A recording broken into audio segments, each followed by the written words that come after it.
Hello everyone, welcome to our channel. आज Bank Nifty की monthly expiry थी और उसमें करीबन मूवमेंट हमें जीरो दिखाई दी।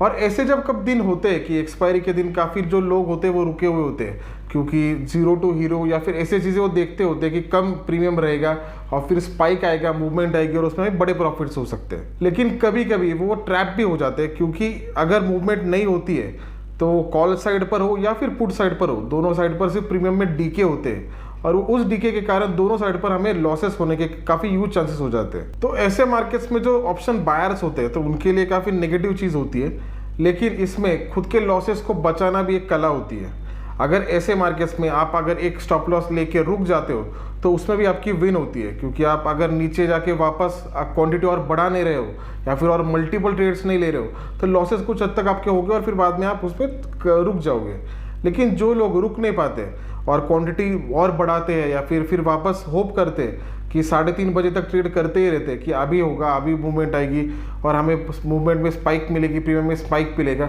तो उसमें उनको काफ़ी बड़ी दिक्कतें हो जाती है। और उसी तरीके से हमारा जो फ्री टेलीग्राम चैनल था उसमें हमने डाल दिया था कि दोनों साइड पर डीके है, कुछ मतलब नहीं है, मूवमेंट भी हमें कुछ दिखाई नहीं दे रही है, तो उससे अच्छा यही है कि शांत रहना चाहिए। नो ट्रेड्स मतलब ट्रेड कम से कम हो, वही सबसे बेहतर होता है। और उसमें करीबन 2 ट्रेड लिए, उसमें कुछ हद तक प्रॉफिट भी दिखाई दिया और वो प्रॉफिट रियलाइज होकर हमने रुक गए। और उसके बाद में हमारा जो प्रीमियम चैनल था उसमें हमने और नया कुछ भी ट्रेड नहीं दिया या फिर नया कुछ भी हमने उसमें रिकमेंडेशन नहीं दिया। सैटरडे के वीडियो में जो हमने कहा था वो ये कहा था कि 24,870 के ऊपर अगर निफ्टी निकलती है तो जो टारगेट रहेगा या फिर जो नेक्स्ट लेवल रहेगी वो 25,100 रहेगी। और एग्जैक्टली निफ्टी ने आज 25,100 को टच किया और वहीं से फिर वहाँ से कुछ हद तक नीचे भी आई, लेकिन उसको टच करके वो टारगेट को हिट करने के बाद वो नीचे आई।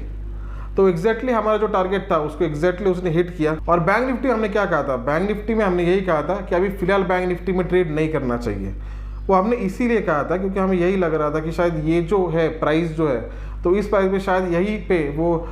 एक ही मूवमेंट पे रहे और ज़्यादा मूवमेंट हमें नहीं दिखाई देगी और उसके वजह से लोग ट्रैप हो सकते हैं। और एग्जैक्टली उसी तरीके से हुआ, करीबन 3 दिन से बैंक निफ्टी उसी रेंज पर है, बहुत ज़्यादा मूवमेंट नहीं दिखाई दे रही है। और इसमें होता क्या है कि अगर आप ट्रेड लेने जाते हो तो आपको लगता है कि अरे हाँ अभी ब्रेकआउट आ जाएगा, उस पर लेते हो, फिर वहाँ से वापस नीचे आ जाता है, स्टॉप लॉस ट्रिगर हो जाता है, वापस आपको लगता है नीचे निकल रहा है, फिर आप ट्रेड लेते हो, वापस वहाँ से बाउंस बैक आता है, फिर वापस आपको लगता है कि और स्टॉप लॉस ट्रिगर हो जाता है। तो ये जो कन्फ्यूजन होता है इसमें लॉसेस होने के चांसेस बहुत यूज होते हैं। तो इसी की वजह से जहाँ पे कन्फ्यूजन का जो एरिया दिखाई देता है तो उसमें बाहर रहना सबसे बड़ी बात होती है और उसमें लॉसेस भी आपके प्रिजर्व होते हैं और कुछ हद तक बाद में आप वापस उसमें ट्रेड कर सकते हो जब आपके पास डिसीजन, आपके पास कॉन्फिडेंट एक डिसीजन आ जाए या फिर कॉन्फिडेंट एक डायरेक्शन आ जाए। अभी कल निफ्टी की एक्सपायरी रहेगी और कौन से लेवल्स है जिस पर हमारा ध्यान रहना चाहिए। अभी निफ्टी अगर देखा जाए, निफ्टी के लिए जो सपोर्ट जोन जो दिखाई दे रहा है वो 24,950 का अभी बहुत सामने है और बहुत नज़दीक एक सपोर्ट लेवल है। अगर 24,950 पर अगर निफ्टी मिलती है तो मुझे ऐसा लगता है मैं उसमें एक बाय ट्रेड लूँगा और मेरा टारगेट वापस 25,100 यही मेरा टारगेट रहेगा। और मुझे ऐसा लगता है 24,950 से बाउंस बैक आना चाहिए, लेकिन अगर 24,950 अगर ब्रेक होती है तो फिर मैं एक 100 पॉइंट्स की उसमें मूवमेंट में एक्सपेक्ट करूंगा, जो कि मुझे लगता है कि 24,850 तक निफ्टी जा सकती है और शायद वहाँ से फिर वापस एक बाउंस बैक आ सकता है, क्योंकि 24,850 वापस एक काफ़ी बड़ा स्ट्रॉन्ग सपोर्ट जोन निफ्टी के लिए रहेगा, जो ब्रेक होना मुझे ऐसा लगता है काफ़ी मुश्किल रहेगा।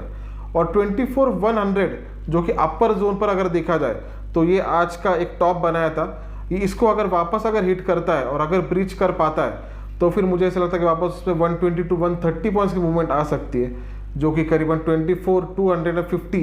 तक निफ्टी जा सकती है। तो मुझे ऐसा लगता है कि ये फ्राइडे तक निफ्टी में ऐसी मूवमेंट हमें दिखाई दे सकती है और इन लेवल के हिसाब से मैं निफ्टी में काम करूँगा।